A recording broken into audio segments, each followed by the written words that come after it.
Sadyang napakabilis naman talaga ng araw at hindi ko maabutan. Sabado na naman nga ngayon at alam nyo naman, pag Sabado ay sobrang busy talaga ng person. Kagagaling ko nga lang sa palengke ngayong hapon at pagkadating ko nga sa bahay ay diretso na agad ako dito sa labas. Andito nga pala ako sa Chingy Station para antayin ang aking mga amo. Waiting sa mga amo ko.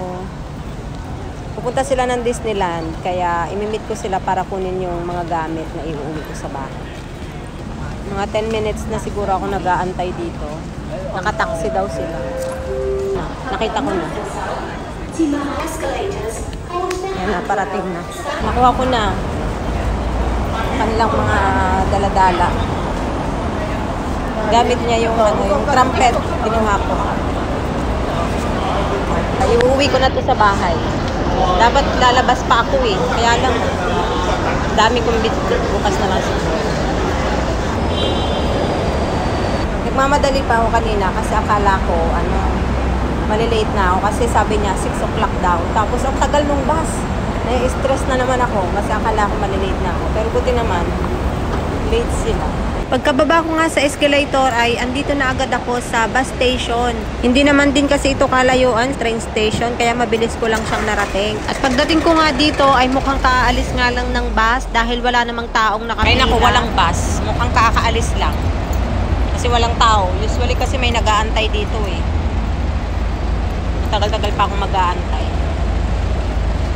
After 45 years kong pag-aantay ay sa wakas dumating na nga din itong minibus na sasakyan ko. Tamang-tama naman at marami na ring nakapila so hindi na siya mag-aantay pa ng mga pasahero. Nang makasakay na nga lahat ay umalis na nga rin itong bus. Hindi naman kalayuan talaga ang lugar na ito mula sa bahay ng mga amo ko. Halos tulay nga lang talaga ang pagitan at pwedeng-pwede talaga siyang lakarin. Pero dahil tamad ako maglakad, bakit ko papahihirapan ang sarili ko? May bus naman. Pagkatapos ng ilang minuto ay nakarating na rin ako dito sa amin kaya bumaba na nga ako. Mula dito sa bus stop ay tatawid nga lang at lalakad lang ng kaunti ay yung building na nga na aming tinitirhan. Pagdating dito sa gate, syempre hindi tayo basta-basta papapasukin kaya kailangan nating mag-tap ng resident card para makapasok tayo dito sa compound. Pagkapasok ko nga ay dito ako dumiretso sa back door kasi nga mas gusto ko ditong dumaan palagi kasi medyo malapit siya. Kaya bago tayo makapasok dito, kailangan ulit mag-tap ng resident card para magbukas naman yung pintuan na yan. Pagbukas ko nga ng pinto ay nakasalubong ko pa itong si Kuyang Food Panda Delivery. Napagkakita niya sa akin ay dali-dali siyang bumalik at may pagtakbo pa nga. Hindi ko tuloy alam kung nalilito lang ba talaga siya or natatakot siya sa pagmumukha ko. Charot lang, mukhang may nakalimutan lang si Kuya kaya siya bumalik. Anyway, balik tayo sa video. Pagkagaling ko nga sa back door ay kailangan ko pa ulit pumasok sa isa pang pintuan bago ako makarating dito sa main lobby namin. Kung saan andito yung mga elevator. At buti na lang pagdating ko rito, saktong-sakto naman na itong isang lift ay nandito na siya sa baba. Kaya naman, mabilis lang din akong nakaakyat sa bahay. Iba din nga talaga kapag mag-isa ka sa bahay. Ito talaga yung gusto ko, palagi lang akong mag-isa. Pero yun nga lang, hindi talaga maiwasan minsan na makakaramdam ka ng lungkot, ng inip, lalo na kapag wala ka man lang makausap. Kaya naman pagdating ko, naisipan ko na lang na palitan ko na lang yung bedsheet ko. Kahit hindi pa talaga araw ng pagpapalit ko. Tuesday, kaya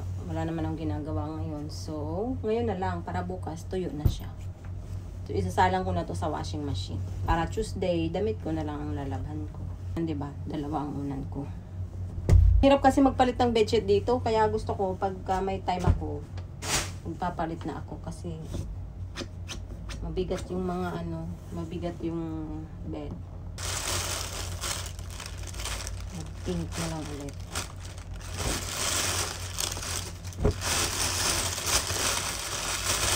Ang pinuntahan ko kanina ay naandyan lang, Tapat na tapat lang ng namin. Yan lang, yung pagtawid ng tulay. Yan yung pinuntahan ko kanina. Diyan ko minute yung aking mga amo. 'Di ba? Napakalapit lang. Ganda ng view ng aking bintana, 'di ba? Yan ang view ko pagkahapon. Ang oras ay 7 minutes before 7. Pero napakaliwanag pa dito sa Hong Kong. Minsan nakakatuwa din, ang sarap din panoorin ng ng view na yan. Yung bang nagkakape ka, ganyan minsan ginagawa ko eh. Kakape ako, tapos nakadungaw lang dyan sa tanawin na yan. Tapos nagmumuni-muni ka, 'di ba? Sa gabi naman, yan, puro ilaw naman. Pero pagka ganito na makulimlim, pagabi na, ganyan ang view, ang ganda niya. Sa tanghali naman, sobrang init naman. Ito din ang view dyan dati, Pakita ko sa inyo. Yan yung football track na yan. Dati yan ay kulay green, as in green. Tapos, gabi-gabi may mga naglalaro ng football. Ang ganda din yung tingnan sa gabi kasi maliwanag kapag kagabi. Kasi usually, gabi naglalaro yung mga nagpo-football. Tapos yung pinuntahan ko naman kanina ay ayan o. Yan, zoom natin. Yung may Maritime Square. Yun, diba? Malapit lang talaga siya. Umpisahan ko na magpalit ng bedsheet para makaupo na ako. Dahil wala sila. Upo-upo na naman tayo. Maliligo muna ako syempre.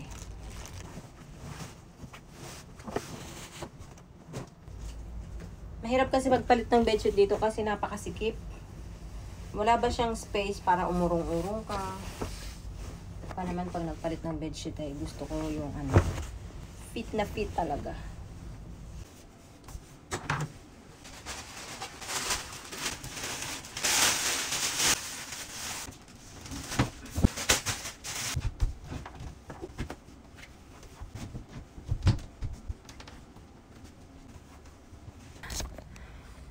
Pagod ako. Ang bigat kasi ng bed ko kahit ganyan yan, kahit single lang siya. Napakabigat. Gusto ko talaga pag nagpapalit ako ng pag nagpapalit ba ako ng bedsheet, gusto ko talaga may time. Kasi nga, pag walang oras, di ba?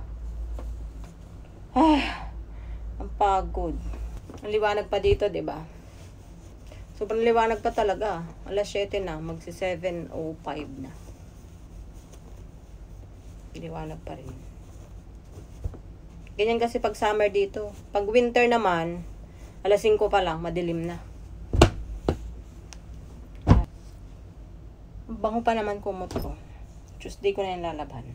So ay, panlatag ko lang naman to, mabango. Nilalatag ko lang to sa bed ko pagka sa gabi. Kasi gusto ko, wala lang. Gusto ko lang doble. Ako'y maglalaba muna. Tapos ako'y maliligo. Tapos, saka ako uupo pagka nakaligo na ako. Mag-exercise pala muna ako bago ako maligo. Hoy, nag-exercise na ako. Huwag kayong umpisa na ng pagre-relax. Pahinga na. Nakakapagod kayo. Bye!